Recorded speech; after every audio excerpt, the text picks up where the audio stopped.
Everyone. आजको टपिकदेखि हामी assembly ड्रइङको बारेमा पढ्छौँ। एसेम्बली ड्रइङको मेन कम्पोनेन्टको बारेमा सुरुमा डिस्कसन गर्छौँ हामी। यसको मेन कम्पोनेन्टहरू हुन्छ नट, बोल्ट र स्टड, जसले चाहिँ कुनै पनि मोडलको कम्पोनेन्टहरूलाई जोइन गर्ने काम गर्छ। हामी सुरु गरौँ। अब फर्स्टमा नट र बोल्टको बारेमा हेरौँ। नट बोल्टमा हामीलाई एउटा सिम्बल दिएको छ यहाँ, हेक्स M24 × 3 × 40/60। पहिला यसको मिनिङहरू बुझौँ है त। फर्स्टमा यो हेक्स भनेको हेक्सागोनल हेड भन्छ है त। यसको हेड चाहिँ हेक्सागोनल छ। अनि M24 भनेको के त, मेट्रिक सिस्टममा छ। M भनेको मेट्रिक सिस्टम, अनि 24 भनेको चाहिँ 24 साइज भयो यसको। यसले चाहिँ धेरै कुराहरू रिप्रेजेन्ट गर्छ, अहिले हामी हेर्छौँ है त। अनि यो भनेको चाहिँ पिच भयो त्यसको, नट र बोल्टको। अनि यो भनेको चाहिँ हाम्रो बोल्टको लागि हुने डाइमेन्सनहरू भयो। बोल्टको यो थ्रेड लेन्थ भन्छ, यो ओभरअल लेन्थ हुन्छ। अब यो अब्जेक्टहरूको पहिला हामी 3D भ्यूहरू हेरौँ। यो चाहिँ नट भन्छ यसलाई चाहिँ बोल्ट भन्छ। यो जुन सानो कम्पोनेन्ट छ यो चाहिँ नट हुन्छ, र ठुलो कम्पोनेन्ट यो बोल्ट हुन्छ। अब यहाँ हामीले कसरी पनि हेर्न सकिन्छ त, नटलाई सानो हुनाले 3 अक्षर छ, यसमा बोल्टको चाहिँ 4 अक्षर छ, यो ठुलो छ। यो चाहिँ हाम्रो याद गर्ने तरिका है त, कसैले भुलिन्छ भनेपछि। अब हाम्रो यसपछि हामीले सुरुमा नटको चाहिँ अर्थोग्राफिक ड्रइङ गर्नतिर लाग्छौँ है त। त्यसको लागि हामीले के गर्छौँ त, यो नटको लागि नटको डाइमेन्सनहरू हेरौँ। अब यहाँ M24 दिएको छ भनेपछि यो M24 दिएको भए हामीले यहाँ के गर्छौँ त, नटको लागि D = 24 हुन्छ। अनि यसको थिकनेस जुन यहाँदेखि यहाँसम्मको यो थिकनेस हुन्छ, यो थिकनेस पनि हाम्रो D नै हुन्छ है त।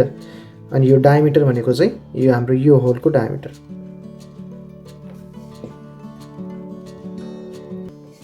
यता यो भित्रको यो होलको डायमिटर, और यो यहाँदेखि यहाँसम्म यो साइडको लेन्थ पनि D नै हुन्छ है त। यति कुराहरू चाहिँ हामीले याद राख्नुपर्ने कुराहरू हो। अब यसपछि हामी हेर्छौँ। अब नट ड्र गर्नको लागि फर्स्ट काम हामीले के गर्छौँ त, यसरी एउटा होरिजेन्टल लाइन तान्छौँ अनि एउटा भर्टिकल लाइन तान्छौँ। अनि यो दुईटा इन्टरसेक्ट भएको जुन यो हाम्रो पोइन्ट छ, यो सेन्टरको पोइन्ट, त्यो पोइन्टबाट हामीले यसरी एउटा सर्कल बनाउँछौँ। यो सर्कल चाहिँ कति डायमिटरको भनेपछि यसको डायमिटर, यो रेडियस भनेको D, अनि यसको डायमिटर भनेको चाहिँ 2D हुन्छ है त। यो रेडियस चाहिँ यसको D, यसको ओभरअल यो डायमिटर भनेको चाहिँ यहाँदेखि यहाँसम्मको डिस्टेन्स भनेको 2D हुन्छ, यति बराबर। अब यसपछिको काम हामीले के गर्छौँ त, एउटा यो आर्क बनाउँछौँ। यो आर्क कहाँदेखि बनाउँछौँ त हामीले भनेपछि यो सेन्टरदेखि हामीले यो आर्क बनाउँछौँ। यो आर्क यहाँ सेन्टरदेखि यो पोइन्टमा कम्पासको टिप राखेर, यहाँदेखि पेन्सिलले घुमाएर यो पोइन्टमा कम्पासको टिप राखेर यता पनि हामीले बनाउँछौँ। यति बनाइसकेपछि एभ्री पोइन्टहरू अब हामीले जोइन गर्छौँ। यसलाई 1, 2, 3, 4, 5, 6, यो सबै पोइन्टहरूलाई हामीले जोइन गर्छौँ।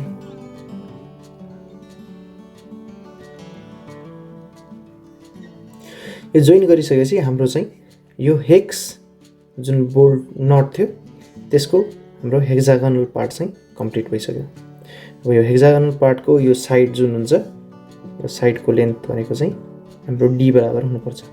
त्यसकै लागि हामीले D रेडियसको चाहिँ सर्कल बनाएको थियौँ है त।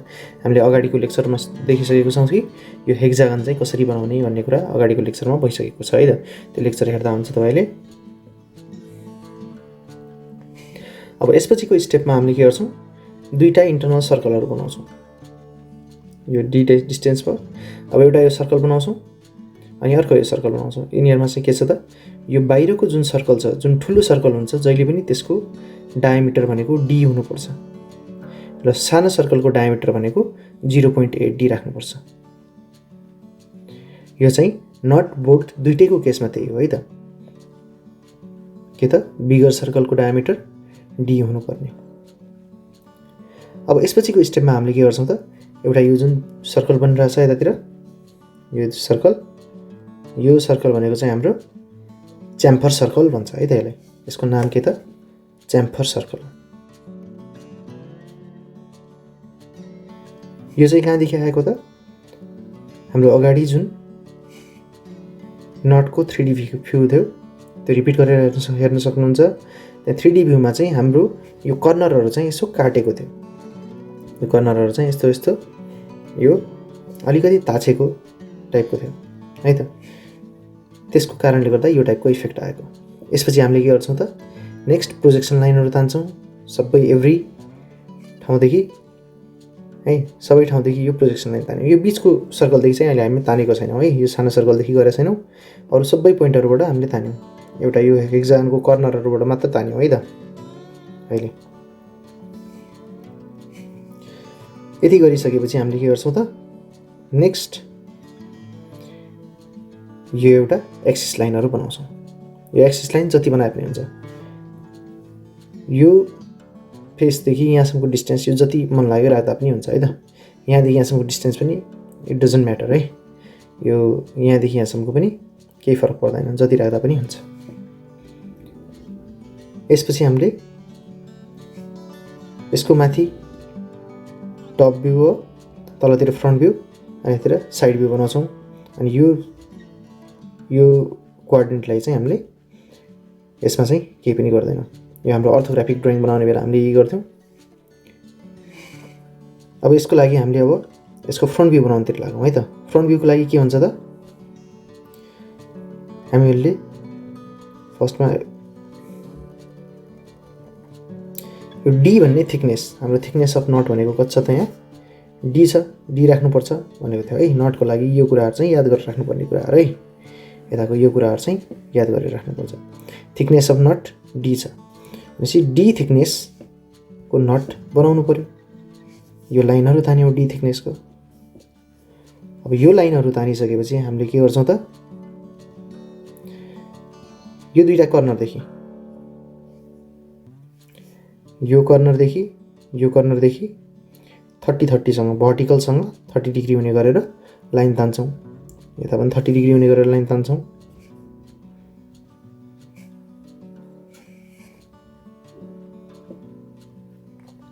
अब यसपछि हामीले के गर्छौँ त,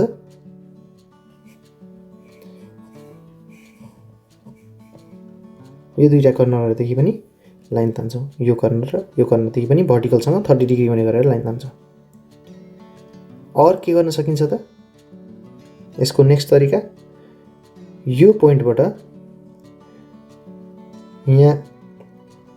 यहाँसम्मको डिस्टेन्स लिएर आर्क यहाँ काट्ने, अनि यो पोइन्टदेखि पनि यहाँसम्मको डिस्टेन्स लिएर यहाँ अर्को आर्क पनि काट्ने, अनि यो पोइन्ट आउँछ।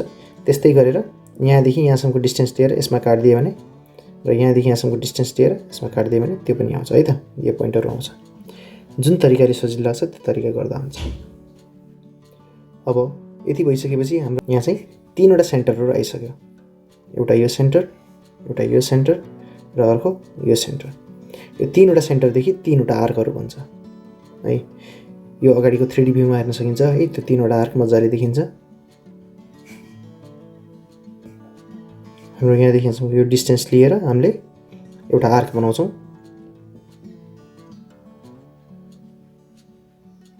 त्यस्तै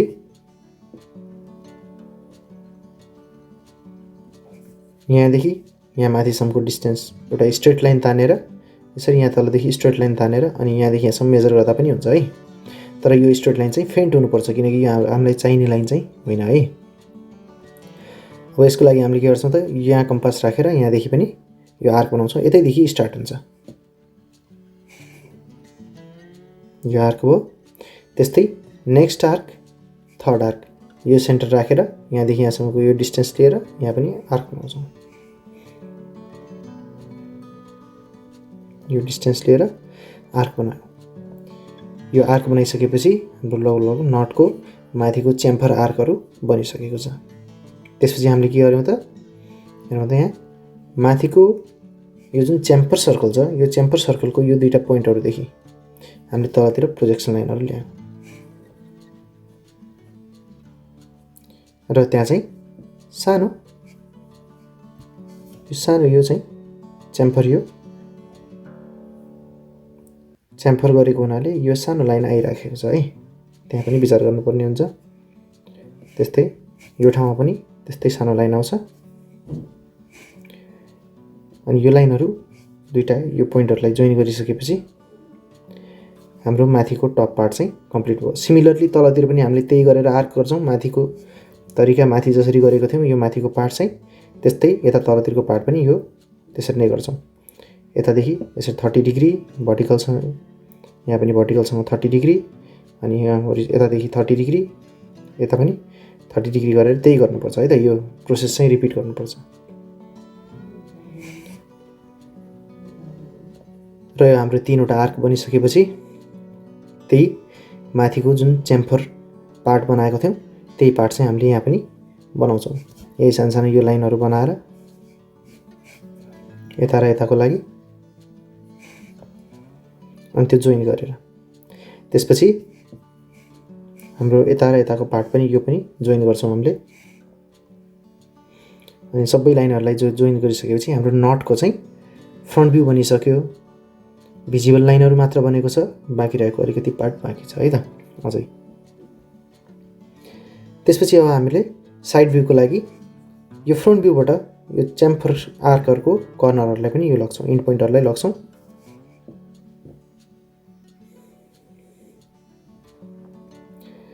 यो इन्ड पोइन्टहरूलाई लगिसकेपछि यसको चाहिँ साइड भ्यूमा एउटा स्क्वायर बक्स नै भन्छ जहिले पनि, यो बनिसकेपछि अब हाम्रो हेर्नु त यो सेन्टरमा हामीले यसरी एउटा लाइन बनाउँछौँ। यो पोइन्ट चाहिँ सेन्टर यो पार्टको हाफबाट अनि यहाँदेखि यहाँसम्म हामीले यो डी डिस्टेन्स तल, अब यसको थिकनेस नै डी भएको हुनाले हाम्रो अहिले यो नै सेन्टर भयो। यसको हाफमा डी डिस्टेन्स तल है त, यो हामीले आर्क बनाउँछौँ। अघि आएको जुन सेन्टर लाइन थियो यहाँदेखि यहाँसम्म यसरी गरेको, यो ठाउँदेखि हामीले यसरी डी आर्कले चाहिँ बनायौँ है त। यो जहिले पनि यो बेसमा हुन्छ भन्ने कुरा छैन है त, त्यो बोल्टमा गएर हेरिन्छ, बोल्टमा डिफ्रेन्ट हुन्छ है। त्यो माथिको दुईटा आर्कहरू र यतातिर यो दुईटा आर्कहरू अनि यो कम्प्लिट भयो। अब यति गरिसकेपछि अब हामीले के गर्छौँ त, यो जुन यो सर्कल र यो सर्कलको थियो, यो सर्कलको यो दुईटा पोइन्टहरू यसलाई पनि प्रोजेक्सन गरेर तलतिर ल्याउँछौँ। तल ल्याइसकेपछि हेरौँ त, यो र यो त होल हो नि हैन। यो होल भइसकेपछि हामीले के गर्नुपर्छ त, यहाँ फ्रन्टबाट हेर्ने बेला भित्रको पार्ट देखिँदैन, त्यसैले गर्दा यहाँ चाहिँ हिडन लाइन हुनु पर्यो। यसरी हिडन लाइन बनाउँछौँ। त्यस्तै साइड भ्यूको लागि पनि हामीले लगेर जान्छौँ, सबै प्रोजेक्सन लाइनहरू लग्छौँ। हेरौँ त, यो दुईटा सर्कलहरूदेखि प्रोजेक्सन लाइन लग्यौँ, यो ठुलो सर्कलदेखि पनि लग्यौँ, यो सानो सर्कलदेखि पनि लग्यौँ। यो प्रोजेक्सन लाइनहरू लगिसकेपछि हाम्रो यहाँ चाहिँ हिडन लाइनहरू आउँछ।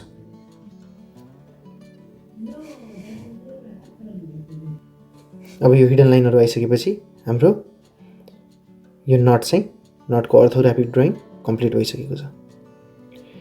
यति कामहरू गरिसकेपछि हाम्रो कम्प्लिट एउटा नटको अर्थोग्राफिक ड्रइङ भयो। यसपछि अब हामी जान्छौँ बोल्टमा। बोल्टको यो पार्ट भयो, यसको पनि डिटेलहरू हेरौँ। यसमा पनि के छ त,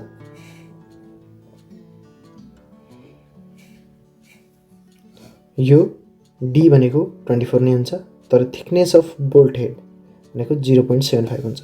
यसमा र यसमा डिफ्रेन्स नै त्यही छ है त। Thickness of nut D, thickness of bolt head चाहिँ 0.75 डी। यहाँदेखि यहाँसम्मको थिकनेस कति भयो त, 0.75 डी।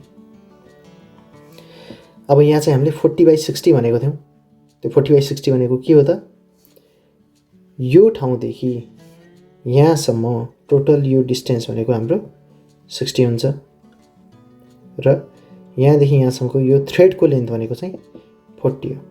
अहिले यो चाहिँ ड्रइङ स्केलमा छैन है, अझ कसैलाई यहाँ कन्फ्युजन होला, यो 60 छ यो 40 छ, ओ यो त यो 20 अझै यो सानो हुनुपर्ने यहाँ ठुलो देखियो भन्ने कुरा यो स्केलमा छैन है त, जस्ट रिप्रेजेन्टेसन मात्र देखाएको। अब बोल्टको प्यारामिटरहरू थाहा भइसकेपछि बोल्टको D24 mm यहाँदेखि यहाँसम्म D और यो सबै कुराहरू यसको सबै डिटेलहरू यससँग मिल्न जान्छ है त। अनि थिकनेस अफ बोल्टेड, थिकनेस मात्र डिफ्रेन्ट, अब यहाँ थिकनेस कति थियो, यो D थियो भनेपछि यसको लागि कति भनेको त 0.75 D, त्यो कुरा चाहिँ यहाँदेखि यहाँसम्मको 60, यहाँदेखि यहाँसम्म 40। त्यो भइसकेपछि अब हामीले के गर्छौँ त, जस्ताको त्यस्तै यो नटको लागि जे गरेको थियौँ ठ्याक्कै त्यही कुरा गर्छौँ हामीले यता पनि सेम कुरा सार्ने हो। जस्ट डिफ्रेन्स के छ त, हेरौँ त, गेस गरौँ है त डिफ्रेन्स के छ। डिफ्रेन्स यहाँदेखि यहाँसम्मको यो डिस्टेन्स छ, यो मात्र फरक छ। यहाँ D थियो, यहाँ चाहिँ 0.75 D है त, 0.75 D हुनु पर्यो। अर्को कुरा के छ डिफ्रेन्स, हेरौँ त यहाँको कुरा, यो D डिस्टेन्स ठ्याक्कै यहाँ परेको थियो सेन्टर, अब यसको त्यस्तो हुँदैन है त, यो सेन्टर चाहिँ यहाँ तलतिर यसमा पर्दैन, यो लाइनमा परेन नि, अलिकति तल पर्यो, यो D डिस्टेन्स नै राख्नुपर्छ है त। यहाँदेखि यहाँसम्मको डिस्टेन्स भनेको D को आर्क लिएर बनाउने हो, यो त्यति मात्र डिफ्रेन्स हो। यसपछि हामीले के गर्छौँ त, यो दुईटा सर्कल हिडन लाइन हुन्छ। किन त, हामीले टपदेखि हेरिरहेछौँ, जस्तै यो बोल्ट थियो भनेपछि यो बोल्टमा टपदेखि हेर्ने बेला त तलतिरको यो हाम्रो बोल्टको यो लङ पार्ट साफ्ट चाहिँ हाम्रो देखिँदैन, त्यसैले यसको चाहिँ हिडन लाइनहरू आउने भयो है त। यही दुईटा सर्कलहरू, एउटा हाफ सर्कल एउटा फुल सर्कल। अब यहाँ डिफ्रेन्स के छ त, हेरौँ त, यो जुन ठुलो सर्कल छ, यो ठुलो सर्कलको डायमिटर चाहिँ D नै हुन्छ, सानो सर्कलको डायमिटर 0.8 D, जहिले पनि त्यही हो, यहाँ पनि सेम थियो, ठुलो सर्कलको D थियो, सानो सर्कलको 0.8 D थियो। अब यहाँ के छ, यसमा ठुलो सर्कल क्वार्टर सर्कल छ, यसमा चाहिँ ठुलो सर्कल कम्प्लिट छ है त। अब हामीले के कसरी याद गर्न सकिन्छ यो कुरा चाहिँ, कुनमा कस्तो राख्ने भन्ने कुरा चाहिँ, यो भनेको इन्टर्नल होल भयो है,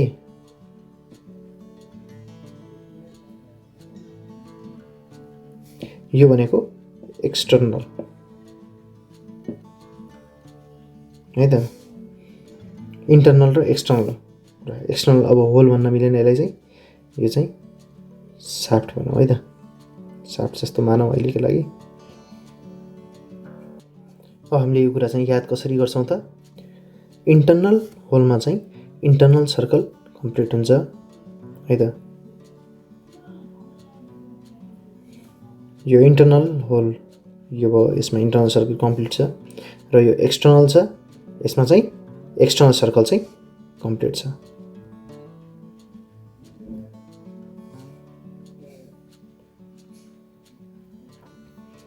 अब यति भइसकेपछि यो बोल्टको तलको पार्ट बनाऊ।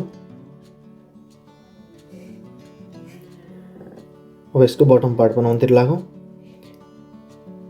बोल्टको बटम पार्टको लागि हामीलाई के छ त, यहाँ D = 24 mm छ भनेपछि यो डायमिटर हाम्रो 25 mm छ। यही कुराहरूलाई हामीले तलतिर एक्सटेन्ड गर्छौँ। अनि यहाँ बिगर सर्कल अलवेज D, यो कुरा चाहिँ याद राखौँ है त। अब यसको थिकनेस भनेको 0.75 D अनि लेन्थ, ओभरअल लेन्थ भनेको 60।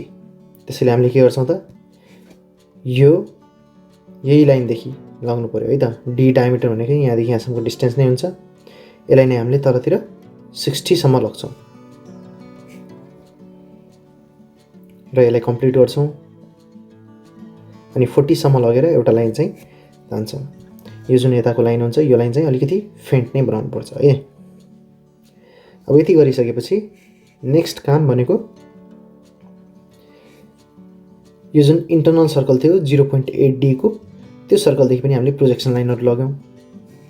प्रोजेक्सन लाइन लगिसकेपछि अब हामीले यो ठाउँबाट यो 45 डिग्रीमा है त यो पनि 45 डिग्रीमा हामीले लाइन तान्छौं र यसलाई जोइन गर्छौं।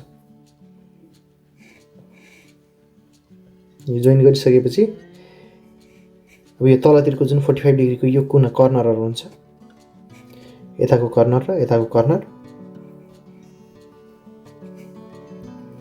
त्यही कर्नरहरुदेखि माथितिर लाइन लग्छौं र यो सानो यो आर्कहरु चाहिँ हामीले बनाउँछौं। यो सानो यो चाहिँ यो रिलिफ कटहरु यो बनाउने बेला हामीले चाहिँ फ्री ह्यान्डले नै बनाइदिने हो। यसलाई चाहिँ कुनै के आर्कहरु त्यस्तो बनाउनु पर्दैन, फ्री ह्यान्डले यसरी एक्सटेन्ड मात्र गरिदिने, अलिकति एक्सटेन्ड गरिदिने हो। सिमिलर कुरा चाहिँ हामीले साइड भ्यूमा पनि काम गर्छौं। यता साइड भ्यूमा पनि सिमिलर काम नै गर्छौं। त्यसको लागि के गर्छौं त यो पोइन्टदेखि यो पोइन्टदेखि प्रोजेक्सन लाइनहरु लग्छौं यतातिर साइड भ्यूमा।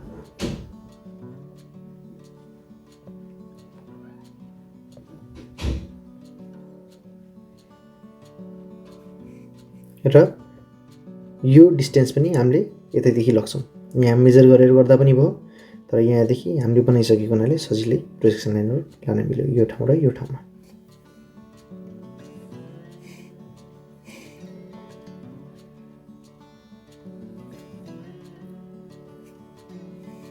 र अब यतातिर कम्प्लिट गर्नतिर लाग्छौं। त्यस्तै अर्को प्रोजेक्सन लाइन पनि ल्याउँछौं माथिदेखि, यहाँदेखि पनि यो प्रोजेक्सन लाइन ल्याउँछौं अनि यहाँदेखि तलतिर पनि ल्याउँछौं। त्यो प्रोजेक्सन लाइन राइसरी फेरि हामीले तलको कर्नरदेखि यो कर्नरदेखि 45 डिग्रीको यो चेम्फर लाइनहरु बनाउँछौं र बनाइसकेपछि माथितिर लग्छौं अनि त्यो रिलिफ कटहरु बनाउँछौं। अनि जुन यो भित्रको यो लाइन हुन्छ, यो लाइन र यो लाइनको यहाँ देखि पनि रहेछ, भित्रको लाइन चाहिँ अलिकति फेन्ट हुनुपर्छ।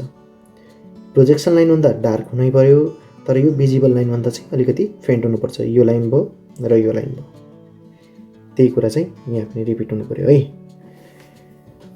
यदि काम गरिसकेपछि हाम्रो यो बोल्टको अर्थोग्राफिक ड्राइङ पनि कम्प्लिट भयो। हामीलाई यो कुराहरु नट र बोल्ट भन्ने कुरा चाहिँ एकदमै इम्पोर्टेन्ट। एसेम्बली ड्राइङमा लगभग एभ्री एसेम्बली ड्राइङमा चाहिँ यो कुराहरु गरिराख्नु पर्ने हुन्छ, नट र बोल्ट बनाइराख्नु पर्ने हुन्छ। त्यसैले गर्दा यसको नलेज चाहिँ एकदम इम्पोर्टेन्ट छ है त एसेम्बली ड्राइङको लागि। अब त्यस्तै हाम्रो अर्को कम्पोनेन्ट छ जोइन गर्ने स्टड भन्ने कम्पोनेन्ट छ। अब स्टडको लागि हामीलाई यहाँ माथि दिएको छ M24 × 20/60 भनेर। अब स्टड भनेको कस्तो चीज रहेछ त भनेर हेरौँ है त। यो नर्मल लाइफमा देखिराखेको कुरा हो। यो चाहिँ यस्तो टाइपको अब्जेक्टलाई चाहिँ स्टड भनिन्छ। यसमा दुईटै साइडतिर यता र यता दुईटै साइडतिर चाहिँ थ्रेडहरु हुन्छ। यसमा बोल्ट जस्तै काइन्ड अफ बोल्ट तर हेड नभएको बोल्ट भन्दा भयो है त स्टडलाई चाहिँ। अब यो 20/60 को अर्थ बुझौं। अब गेस गरिसकेको होला धेरैले। यहाँदेखि यहाँसम्मको डिस्टेन्स भनेको टोटल ओभरअल लेन्थ भनेको 60, थ्रेड लेन्थ भनेको 20, यहाँदेखि यहाँसम्मको पनि 20।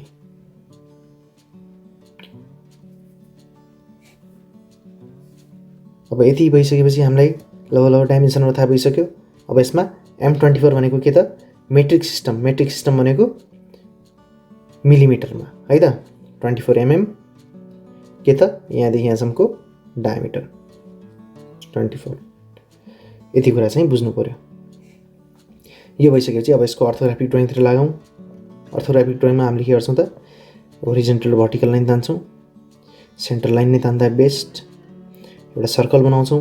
कति डायमिटरको सर्कल त हाम्रो यो एउटा डी डायमिटरको डी भनेको माथिको 24 डायमिटरको सर्कल, भित्रको सर्कल कति त 0.8D है त। यो मल्टिप्लाई गरेर निकाल्ने भित्रको। अब यो पोइन्टमा आएपछि के गर्ने भनेर कतिको क्वेशन हुन सक्छ। पोइन्टमा अगाडिको नट र बोल्टको केसमा पनि पोइन्टमा आएपछि चाहिँ त्यसलाई राउन्ड अफ गरेर राखिदिने। अब यसको प्रोजेक्सन लाइनहरू ल्याउँ फ्रन्ट भ्यू बनाउनको लागि। सबै प्रोजेक्सन लाइन यहाँ अलिकति राम्रोसँग क्लियरली नदेखिन सकेको हुन्छ। यहाँ चाहिँ प्रोजेक्सन लाइन एकदमै फेन्ट भएको छ। अब टोटल ओभरअल लेन्थ 60 को दुईटा लाइनहरू तान्छौँ।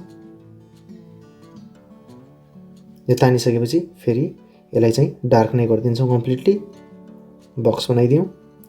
त्यसपछि हामीले के गर्छौँ त यो 20-20 मेजर गरेर राख्छौँ। त्यसपछि त्यहाँ फेन्ट लाइन बनायौँ अनि माथितिर च्याम्फर 45 डिग्रीको, तल पनि च्याम्फर 45 डिग्री। त्यसपछि यो थ्रेडको लागि रिप्रेजेन्टेसन हो, थ्रेडको रिप्रेजेन्टेसन त्यो चाहिँ त्यस्तै तल र माथितिर गर्छौँ।